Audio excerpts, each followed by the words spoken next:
Vous vivez au quotidien comme si vous étiez éternel.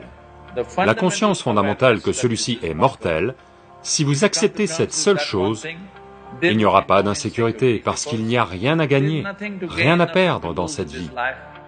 Vous êtes arrivé sans rien, peu importe ce qui se passe, vous êtes gagnant.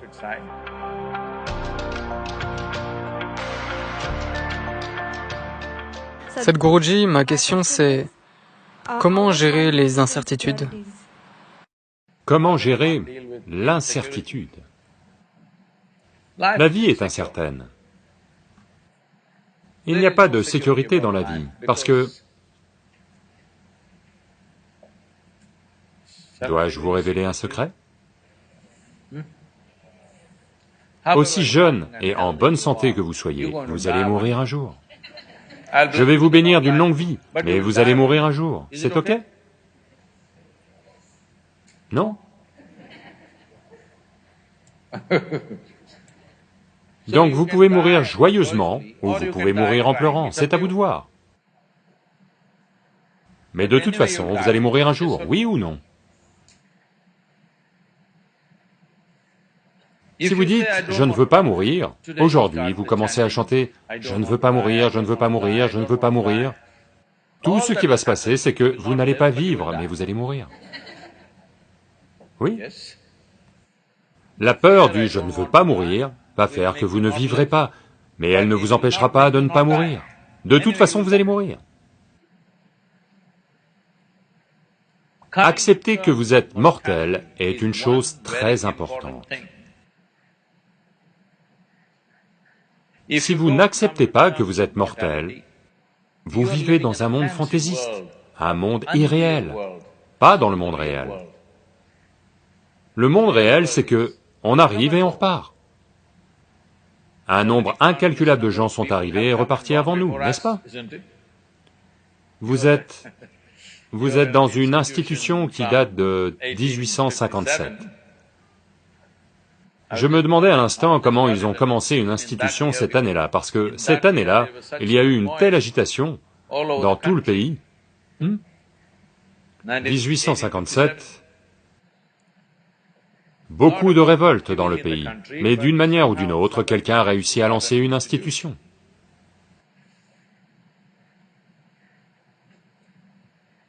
Le sol sur lequel vous marchez, on ne sait pas combien de personnes y sont enterrées. Oui ou non? Tous ces gens, un nombre incalculable qui ont foulé cette planète avant vous et moi, où sont-ils? Ils sont tous du terreau. Oui ou non? Celui-ci aussi va devenir du terreau un jour, à moins que vos amis ne choisissent de vous enterrer vraiment profond, de peur que vous ne ressuscitiez d'entre les morts. Il y a eu des exemples.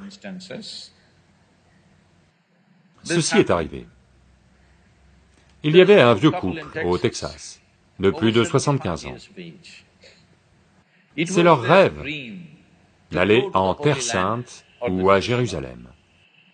Mais à cause des affaires, puis des enfants, les enfants qui grandissent, vont à l'université, leur mariage à eux, et tatata, ils n'ont jamais réussi. À plus de 75 ans, ils font le voyage à Jérusalem. Jérusalem est un endroit où chaque pavé empeste l'histoire. Donc ils marchent sur le chemin que Jésus est censé avoir emprunté, ils vont à cet endroit où il est censé avoir marché sur l'eau, et beaucoup de choses comme ça. Ils sont submergés par toutes ces expériences, et malheureusement, la femme a une crise cardiaque et elle meurt. Puis l'homme se prépare à ramener son corps au Texas. Mais alors les locaux s'approchent et disent, « Voyez, Jérusalem est la Terre Sainte, c'est le bon endroit pour mourir. Elle a fait ce qu'il faut. Donc faisons tous les rituels ici et enterrons-la ici. Et cela ne vous coûte que 20 000 $. Parce que si vous la ramenez au Texas, rien que le transport coûte 18 000 $. Et les frais locaux, Et aux États-Unis, les frais de cimetière sont très lourds. Tout ça réuni, vous allez dépenser beaucoup plus d'argent. Et par-dessus tout, elle a choisi de mourir en Terre Sainte. C'est là qu'elle doit être enterrée, allons-y. L'homme dit, non, je la ramène au Texas. Ils disent, voyez, vous êtes tout retourné par la mort de votre femme, vous n'avez pas les idées claires. Nous pouvons comprendre. Donc, nous allons vous faire un super rabais, 15 000 $. C'est un endroit où l'on marchande, vous savez. Allons-y. L'homme y réfléchit et dit, non, je vais la ramener au Texas. Alors ils disent, voyez, ça n'a pas de sens, je vois bien que vous êtes tout retourné. Vous venez de perdre celle qui a été votre femme pendant 45 ans. Donc de toute évidence, vous êtes très bouleversé, vous n'avez pas du tout les idées claires. On peut le comprendre, rien que pour ça, vous êtes américain et vous êtes du Texas, donc on vous fait un absolument super rabais. 10 000 $, allez, on le fait. Ce dont je parle, si vous voulez le comprendre, vous devez aller à Kashi, ou à Haridwar, ou autre, voir comment ça se passe, vous savez. Alors l'homme y réfléchit et dit, non, je la ramène au Texas.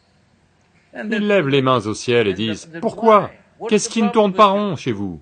10 000 $, on le fait. Il dit, voyez, au Texas, les morts restent morts.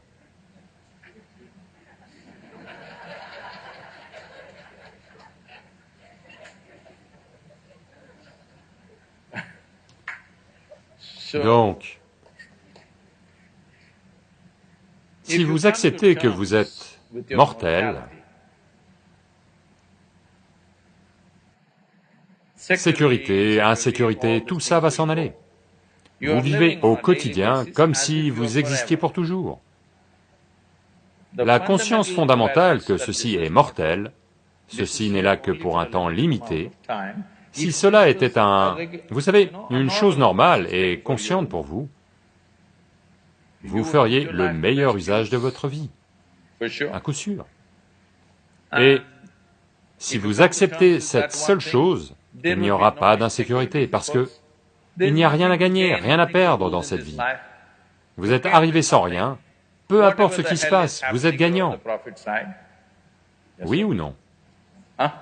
N'est-ce pas le cas? Êtes-vous venu avec un investissement? Non. Vous êtes venu sans rien. Donc, quoi qu'il arrive, vous êtes toujours gagnant, n'est-ce pas? Et de toute façon, ils ne vous autorisent pas à prendre un container à la fin. Donc, tout ce que vous avez, c'est la profondeur, l'intensité et la beauté de votre expérience de la vie. Donc, n'en faites pas tout un plat. Vous faites comme si vous alliez perdre quelque chose. Non, il n'y a rien à perdre, rien à gagner. Parce que vous venez et vous repartez. Vous pensez peut-être, oh ma vie. Non, c'est... Votre vie sur cette planète est comme un pop-up sur l'écran d'ordinateur. Vous avez vu ces pop-ups. Vous êtes juste un pop-up et un pop-out. Pendant ce temps-là, allez-vous vous élever et briller? C'est la seule question. D'accord? Donc si de toute façon vous brillez, parfois vous pouvez être vu par les gens, parfois vous pouvez ne pas être vu par les gens. L'important c'est que vous brillez en vous-même, et c'est tout ce qui compte. Si les gens ont des yeux, ils vont le voir, s'ils n'ont pas d'yeux, ils ne le verront pas, c'est leur problème. Mais vous vivez une vie intense et profonde, c'est tout ce qui compte ici. Si vous comprenez ceci, et si vous amenez cela dans votre vie, il n'y aura pas d'insécurité, parce que la sécurité ne peut avoir lieu que dans la mort. Oui ou non? Les gens me demandent, ils viennent vers moi et me demandent, « Sadhguru, bénissez-nous, pour que rien ne nous arrive. » Je dis, « Eh, qu'est-ce que c'est que cette bénédiction? Ma bénédiction, c'est que tout vous arrive. Tout ce qu'est la vie doit vous arriver. Êtes-vous venu ici pour éviter la vie, ou êtes-vous ici pour faire l'expérience de la vie? S'il vous plaît, vous devez prendre une décision là maintenant. Êtes-vous ici pour éviter la vie, ou pour faire l'expérience de la vie? Faire l'expérience de la vie. Toutes les dimensions de ce que cette vie contient doivent vous arriver, n'est-ce pas? Si vous êtes venu pour éviter la vie, il y a un océan juste là. Vous pouvez vous jeter dans l'océan. Voyez, si vous voulez éviter la vie, Vous devez mourir. C'est une façon plus efficace de s'y prendre, n'est-ce pas? Vous êtes en vie et vous essayez d'éviter la vie, ça va devenir sordide. Si vous vous sentez incertain, c'est ce que vous allez faire, vous allez essayer d'éviter la vie. Si vous êtes en vie et que vous essayez d'éviter la vie, ça va causer une immense souffrance. Quand vous êtes en vie, vous vivez. Quand vous mourrez,